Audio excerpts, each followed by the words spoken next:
Bones are amazing things. They hold us up. They support us. They make us strong. But bones have other uses. In the past, bones were thrown by diviners, seeking out the mysteries of the future. Now the bones are cubes, made of plastic or resin, but they still reveal things to us. As they fall from our fingers and rattle across the table, the story becomes clear. Welcome to Bone Throwers Theater, an RPG actual play podcast. Thank you for listening to this episode of Bone Throwers Theater. My name is Jordan, and we are going to be discussing our previous episodes of 10 Candles. My name is Chris. My name is Jeff. This is Johnny. And this is Jeremy. So, what did you guys think of 10 Candles overall? I like the system. Yeah. It's cool. It's very narrative cool. forward. Yeah. It was a lot of fun. It got some really creepy parts really quick. It just reinforced what we already knew. Jordan is a dark person. You know, it's the ones who laugh and smile a lot that you have to worry about the most. But, I mean, we should be used to this. Like I said, it just reinforced what we already knew. I mean, Chris didn't. I don't think Chris has ever seen me get this dark. Every campaign, even one-shots, like fiascos, they got to go to a dark place every once in a while. So. Yeah. I believe existential dread is the only real way to connect with the soul. No, not really. But I mean, I think that horror is the way that we really understand that the world is a scary place and that we are vulnerable creatures in the world. I think this game, 10 Candles, does a great job of reinforcing that because it's telling you from the very beginning everybody's going to die. Mm-hmm. You know? Well, also, the horror aspect does bring out more drastic actions and reactions, which is good for role-playing. So. Oh, yeah. I think we haven't yet really done... Well, Terra Proximus was a horror campaign in that there were horrific elements sprinkled through it. Yeah, it wasn't straight horror. Yeah, like but horror / sci-fi. Kind of. Yeah. That kind of horror is really where my heart is in a lot of ways. This game, a lot of people asked on Reddit once, what kind of game would I use if I wanted to model the movie A Quiet Place? And everybody was like 10 Candles. And so I'm like, okay, I don't know really too much about the game, but I'm going to go ahead and get it and read through it. And it's a remarkably easy read. Like, it's really easy to read and pick up on some stuff. Now, just pulling it off the shelf and going with it tonight, I kind of forgot a few things, but I thought it overall went remarkably well. I thought it also had a very Stranger Things kind of vibe as we were playing. Mm-hmm. Especially with the them that were created. I've had them be like small little goblins before, and I've had them be like giant insects. This was the first time going with something like a pseudotod, like an octopus or a squid or something like that. Sea life. Yeah, it was the fact that you couldn't see them. Like for a good portion of the first part of our play, you couldn't. Mm-hmm. You didn't actually know what they were. Yeah. That's where I got that Stranger Things vibe. Yeah, and you got like little hints here and there of... Well, and a lot of that has to come from the brink that they had, that Jeremy gave me. Because he wrote, I have seen them kill all but the youngest in the group and lead them into the darkness, never to be seen again. But we still hear them. Oh. So like... So that's like where that explains all the little kids. Yeah. Jeremy's the dark one. Yeah. Yeah. Yeah, you thought I was all dark. I was just going off of what was given to me, man. And that's why I was like, I hear them. I hear them. Oh. They're on the van. I think it's cool that it's a system that plays more on like a physical element with the candles and the burning of the... Other games have where you spend like a mana point or something like that to do something in the game. But you were literally burning cards. You were burning your character. Burning parts of your character away to use your special ability, quote. Yeah. You know, and that's just, it adds like a more reluctance to spending it. Yeah. I mean, because there was much greater tension, too. There was a definite time where, I mean, I failed a roll, and I was like, but I don't want to burn because I want to get to this part of my character. Mm-hmm. So it's It's like you had this tension. I think it was Jeff at one point just kind of grab his head like, I don't know what to do. Do I burn the card or do I hold on to it? Yeah. I had no choice but to burn my card because I didn't have any more dice to roll. And when you get into that kind of situation, well, then you have to make a decision, and it's kind of a life or death thing. Mm-hmm. And burning your card really brings that to the forefront because it's like there's no sacrifice a lot of times. Mm-hmm. And this definitely puts the sacrifice into the system. I mean, we've talked about this before, but our style of play for Bone Throwers Theater, especially coming from Mini 6 and then the Open D6 and system, requires you to put a lot of thought into how you're going to act. Yeah. Well, how are your characters going to mess up? Yeah. What is bad about your character? Where, I mean, other systems and other role-playing groups that we had, I mean, everybody's more concerned about how is your character good? Yeah, making your character so good that when you mess up, you're really upset that you didn't do what you're supposed to do, rather than build in, oh, my character, when he fails, is going to fail because of this. Mm-hmm. And that's sort of plays into the personality of your character and the choices that they make. Just makes for a more interesting story. That's exactly what Jeff and I were talking about on the way up here. Was some people play with, they're very much max stat players. So like, how can I max out everything? Like myself, you'll see me. I die. I enjoy it because it adds to the story. Yeah, I don't get attached to my characters.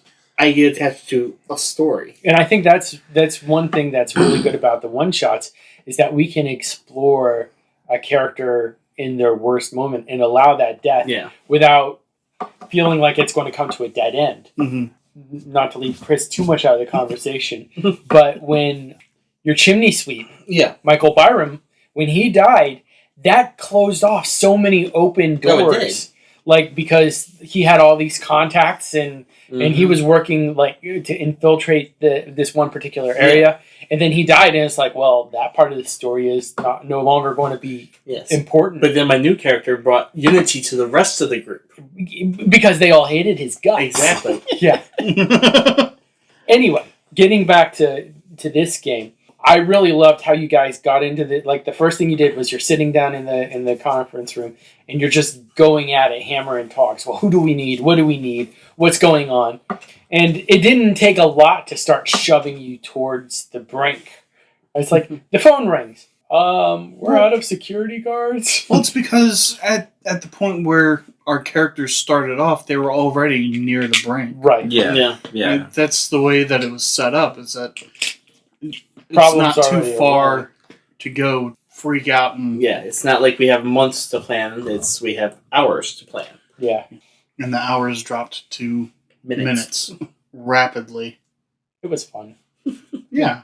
I also like the aspect of, and I've done this before, but didn't know that it was going to be set up this way because I've never played this before, where you wrote down those, the virtue and the vice, and then pass it. Yeah.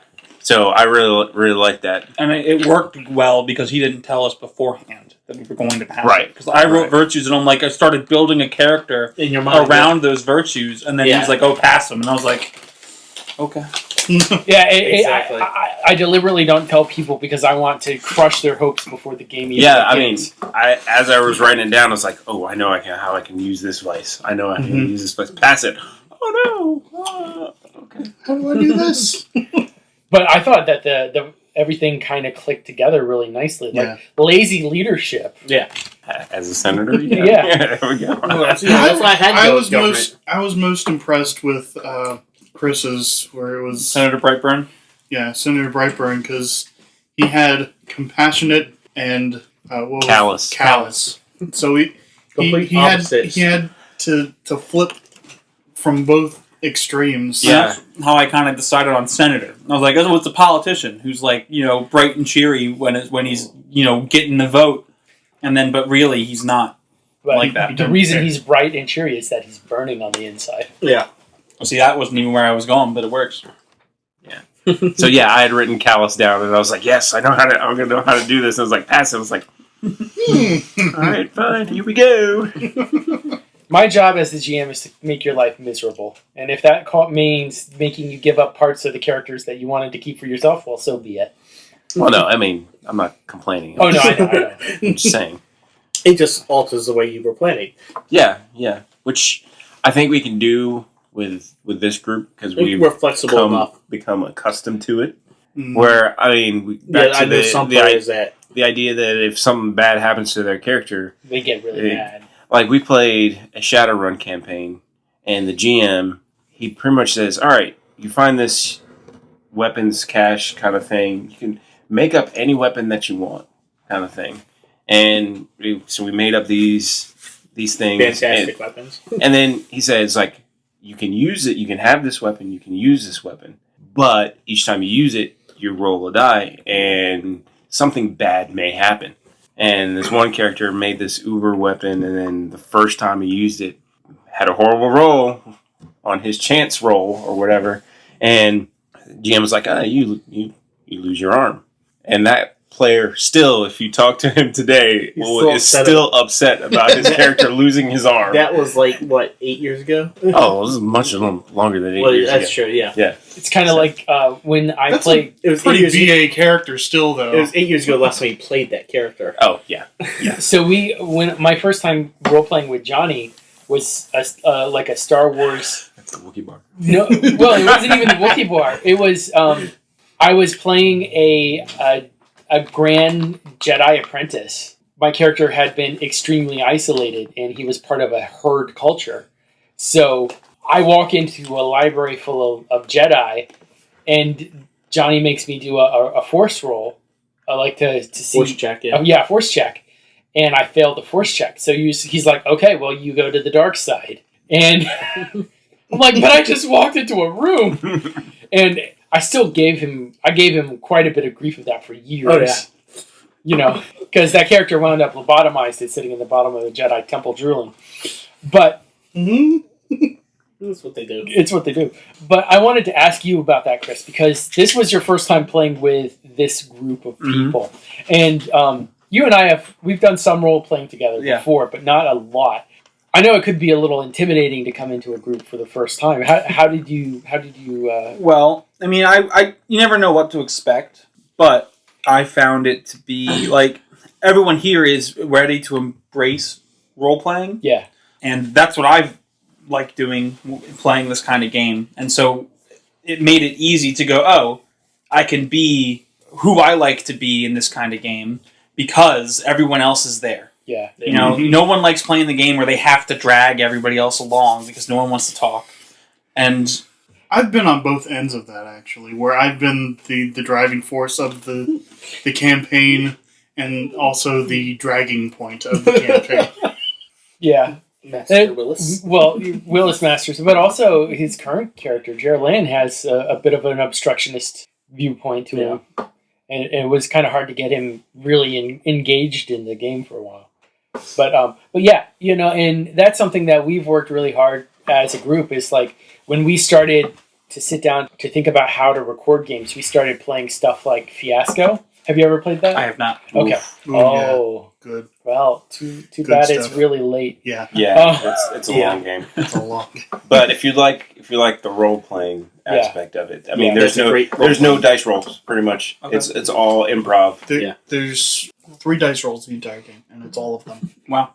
One thing I liked about this system was the way that the dice moved around the table. Mm-hmm. Yeah, You know, like how if there is something that happens with the dice, like the ones, they come to me. Mm-hmm. And then when we end the scene, well, then all except one of them go back to you guys. Mm-hmm.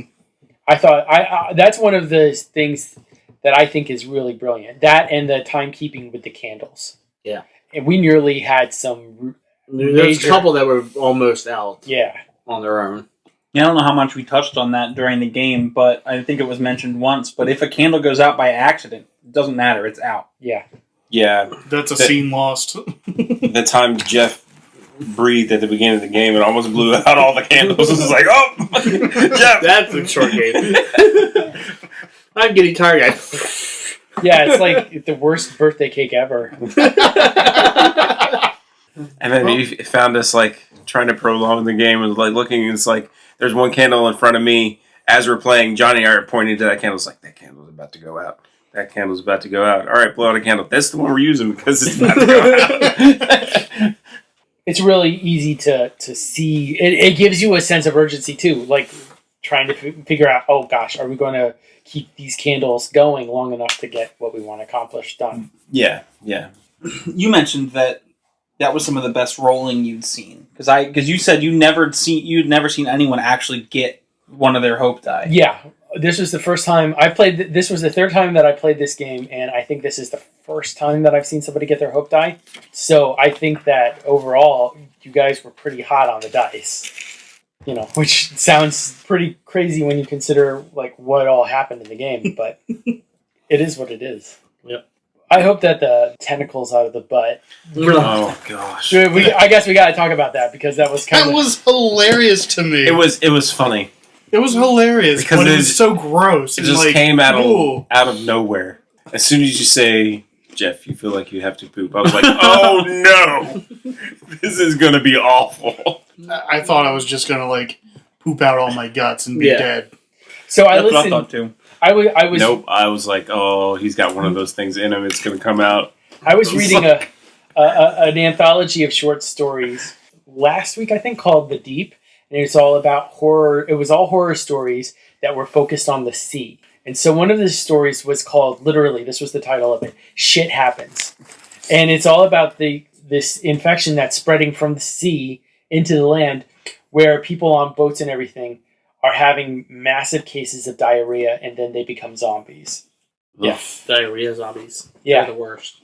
So I mean, I'm not going to lie that the idea of some, like, you could tell in the game that how much that was influencing with me, because the creatures were like starfish shaped with cephalopod aspects of them, and I like the aspect between scenes where we all just got to say one truth without having to worry about a dice roll. That was the toughest thing for me because I was always at the end. Uh-huh. There was, I don't know, it's like at least 3 of the times I was like, I can it say was something usually about me this. too. And no, Jeff did it a couple times. I think you did it once too. It's like, oh, I can say something about this, and then you said it, something similar. Then you said something similar to this. I was like, oh, crap, what am I going to do now? All my ideas got used up. Yeah, one of the times I called it out. I was like, "We used all your ideas, didn't we?" And you were like, "Yep." Yeah, it's cool that it just gives everybody kind of unadulterated just a strength to steer the story whatever way they want it to go. Part of my hesitation on that was like, how much can I steer the story? Yeah. How much is acceptable to steer the story? That was my hesitation too. It's like, where are my limitations on this? Like, I could make myself a hero right here, or I could go really dark, or you can pretty much, when you're telling the truths in between scenes, you can go as far as you want, just as long as it's one story or one thing. I loved that you were bringing in the aspect of the hydroponics people trying to get there, like having see their lights coming in the distance. Well, when the first time I said lights on the horizon was just playing off of what Jeff said. And initially I had no idea where that was going, and I had a couple ideas, but I thought they were too grand and too much of a stretch and would steer the story too much, that I kind of scaled it back and eventually went with the idea, there's other people trying to get to the bunker. Also, one of the things I was trying to tie in, which we didn't really touch on, was whatever the creatures are, they need the darkness because they are super sensitive to light. Yeah. So that's why when Evan got infected, he started to see like it was light outside. Well, I loved that. I was like, that's awesome. Yeah, no, there were some really great collaboratively creative moments, and that was one of the best. That's why when you say you see light, I was like specifying, like, do you see the blinding light or do you see like it is light? Yeah. So because it's a one shot, seeing who achieved their goals is really kind of a moot point. Yeah, especially since everybody dies in this one. Yeah, so no one achieved their goals. I mean, the only one that achieved the goal was you got your hope die. Yeah, made it to the bunker. Yeah. But let's go ahead and talk about role playing. Oof. My favorite part was when I ripped my own arm off. And that was great. That part was awesome. I think that was a really good example of what the truths could be used for. Mm-hmm. I mean, it was a failed moment. We put out a candle, and you were just... I was like, we lost the guard and my arm. I was like, that's perfect. This group has a penchant for self-mutilation. You're welcome. Whether it's physical or mental. Or emotional. Yeah. Yeah. We are horrible players to ourselves. It's because we're all about the story. It is because we're all about the story. Like, what can I do to make this story more dramatic? Yep. The arm loss was a great scene. I loved it, like, when you got to the bunker and you just felt this little hand grabbing yours. Yeah. That was a great scene. Yeah. Yeah, I like how that got... Everything seemed like very frantic up until that point. And then just when that happened, it felt like... It felt like you just stopped. It felt like the energy just slowed down and it just got very eerie for that one part. And then it just ramped itself right back up when we That's exactly went how I back felt into the at bunker. that point, too. Yeah. It was almost like you could feel like the hope collapsing at them. Like a bubble. Oh, we're getting here. We're going to do it. We're going to survive. And then... Yeah. It was all gone. And then your character has a horrible self-inflicted death. Well, that was kind of the card that I got. Yeah. For the... Was the giving up. There was an easy way to fix what you thought the problem was. Which interesting to know where you were going with that oncology appointment. I was kind of hoping that you were going to say, oh, well, maybe... It's nothing. Maybe it's not... Maybe he's wrong. Maybe this thing that I feel in my neck is just, that cyst that I had. Okay. Yeah. And it's like... And then you could have gone... And when you said that, I was thinking, is that an implanted thought? Yeah, that's what I was thinking. I was thinking it's memory manipulation right there. I was like, uh-oh. I was trying to do a flashback like in Fiasco. Yeah, I know, but at the same time, it's like, is it a false memory? Yeah, that's what the thought was in the back of my mind. But then I went right back to the card. It's like, well, there's no easy way to fix this. So he's at the brink. He's going to give up. Yep. I didn't really know what your brink was at that point, so I was just kind of trying to give you another option for how to play, and it actually fed into your brink a little bit more starkly than I realized. Well, that's what I was thinking anyway. Yeah. Especially once Brightburn came right out and was like, and Evan's infected too! Like, out of nowhere. He was like, wait, what? I wasn't sure what to do, because I ran past... Brightburn ran past the guard, and he's like, it's just the guy in the van. And I'm thinking to myself, well, wait a second. He knows that there's a starfish inside Evan. Like, he would have said that. And so I kind of was like, real quick, just before the story moved on any further, I was like, and Evan's infected! Even though it was like something that, as a player, seemed like, oh, you forgot, the way it happened in-game was pretty good. It fit into your callousness. Yeah. Yeah, Yeah. It was almost like you knew, but you were still holding out hope. And then at that point, you're just like, I would say, forget the hope. Like, this guy's infected. He's got to go. You're infected. You're infected. You're infected. Oh, my bunker. Good times. I think that my favorite scene with Senator Blaine was just the farewell note. Ooh. Where it was a campaign speech. I did like how you took that. Yeah. In that direction. So, in the book, does it want us to record those before we start the game? Yes. Okay. And I just totally blanked on it. That's awesome. That's a cool... That's cool. And we talked off air before that I've been watching Stargate Universe. Yeah. And that's a theme in there that people are recording these things. And they had one of those moments where, I mean, everybody's going recording these things and you see some of what they're recording, but you don't see everything. Yeah.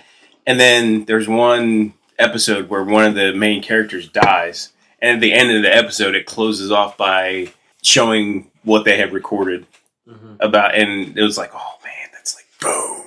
Like, hit you in the soul, kind of. If we were to play this again, that would be a thing that I wouldn't want to skip. No. Right. To kind of try to lay out your character before you even know the events of the story. And that's the way I tried to play it, was, I have a senator, he's all about the image, and his personality is about being in power. Yeah, I tried to do that too. is my guy was all about success. Yeah. And like, Because I look at it more like it was a diary, like an audio diary of some sort. So this was not something for the public. This was just me saying, I will survive. Yeah. I don't care about anybody else. Whereas mine was specifically meant for the public. my guy was like, there's this stuff should make a lot of money. And as a CFO, that's what you're thinking about. Yeah. It's good. Some very good role-playing moments. Yeah. Yeah. So. I definitely think that we're going to be coming back to this again. At some point, I want to get Carlin to play this game because Carlin is a good friend of the group. He played with us in our first campaign, and his middle name is Horror. Like he watches a ton of horror movies. He subscribes and breathes horror. Yeah. To jump back to that scene with Brightburn at the bunker, that is something he would have done. Dran Renner would have done. Yes, it is there. It's like in his moment to save himself. It's like, oh, and this guy's infected too. Kill him, and just go. Run. Yeah. and even after that, when he pushed me, Yeah. That was one of those things where I got my Brink card. Yeah. And I kind of struggled for a while to figure out how am I going to fit this in, where it was find joy abjectly humiliating your husband. I was like trying to think, okay, so that's something that I've done in the past. And So it says a lot about your character. yeah. And so like the only way I could think to fit it in, especially at the end when we were just like when two people left, one candle left lit. I was just like, you know what? He knows he's going to die. He'll make sure he's the last to go. So yeah, I wrote that for you, and I wanted to see how you would play off of that emotional knowledge that your character is a bit of a manipulative individual, and I think that it helped inform your character pretty well, and it also tied in nicely with your callous card. Yeah, like how you could be callous at some moments, and you could seem really compassionate at others, and I'm reading a book about people who are emotionally manipulative. So I was like, oh well, that character seems to have that written all over them. So Met some of those people. They're not fun. When did you start I've known reading too that many book? of them. This week. Okay. Why? I was like, did you start reading it during Terra Proximus when you No. took control of Aurora James? No. Although, I mean, if you look at the trend of our role-playing, there is always some kind of emotional manipulation happening, which is probably just a... look at our current campaign we're playing. Well, no, it's a little different. With Terra Proximus, that was pure, like, emotional manipulation from Aurora James. Like, this is just other story elements that are meant to try and push our characters. That was just... His character's wife was... Ex-wife, yeah. It still runs deep. Still on stipulations. Orion James is one of my favorite characters. Orion James is We had still great characters in that game. Yes. So yeah, no, I don't know anything about emotional manipulation. I don't know what Well, I think that's about it for this session. I want to thank you guys for coming out on the limb. We originally tried a different session today, but it didn't work out the way that we wanted, so that goes on the scrap heap. And so you guys were champs for letting me pull another game off the shelf without any kind of thought and just run with it. Mm-hmm. Honestly, I think today turned out really great. So I'm glad that we got a chance to try this. And this has been a system that's been on the periphery for the group for a while, and I wanted to get it in. And it was either like this time or the next time that I lead a small one shot. Here soon, we've got two different one shots that are cooking. One that Johnny's going to do, and one that Jeremy is going to do. And I am really excited for the opportunity to sit down as a player in one of your guys' groups and. You've done it for Johnny before. I've played with Johnny before, but I've never had you as a GM. Yeah. It's still way different. That's the thing. I think that being the GM or the storyteller or the person who throws all the balls in the air, I think that it is a very uniquely identifiable thing about you, how you do it. Mm-hmm. It says something a lot about you as a person and how you choose to approach game and how you choose what moments are important and everything like that. And I think it's interesting because I feel like it changes for me as I go through different seasons in life. How I GM is very different. Like how I ran Terra Proximus where I was writing the stats of the NPCs down on a card and then handing it to a person and saying, "You play this character," is completely different from how I ran Angel's Guard, where I kept everything close. Yeah. And then how we've been doing Proxies of War is again another Proxies of War. Elements of War. Elements of War. I always mess that up. Julian would agree. Proxies of War. Elements of War is again a very different GMing approach. Yeah. Than either of those. It has, all three have worked very well. Yeah. And it's also part of it works so well is because there's such completely different types of campaigns. Mm-hmm. Yeah. But one thing I love about trying one shots is that you get to try different ways of GMing. Yeah. And I love that this one is all about who gets narrative control. Yeah. Mm-hmm. I really like that aspect of the game. Yeah. That part of it reminded me a lot of Fiasco. Yeah. Yeah. Mm-hmm. Because in Fiasco, you're deciding who gets... Yeah. Fiasco is every person has their own turn of being the narrator. Yeah. Mm-hmm. And Cosmic Patrol can work that way, too, because in Cosmic Patrol, you're supposed to shift the narrator from one to the other. We're supposed to. We didn't exactly play it that way. No. Deploy the spanker. All right, folks. It's special thanks to Chris for coming tonight. Yeah, absolutely. Thank you very much. It was... We're going to keep you on the short list Awesome. of guest appearances. Yes. So hopefully you'll be able to return. I hope so. Yeah. All right. Well, I'm kicking you all out. You don't have to go home, but you can't stay here. Thanks very much for listening to this episode of Bone Throwers Theater and for the 10 Candles episodes as well. Thank you. Thank you for listening to Bone Throwers Theater. We are releasing this podcast under a Creative Commons Attribution, Non-Commercial, No Derivatives 3.0 Unported license. That means you can share the podcast, but please do not modify it or try to gain financially from it. If you would like to visit our website, you can do so at bonethrowerstheater.com. If you would like to send us an email, you can do so at bonethrowerstheater@gmail.com. Our Twitter handle is bonethrowerstheater. You can also look us up on Facebook and subscribe to our YouTube channel. And until next time, may the bones fall ever in your favor. This has been a Nerd Circle podcast production.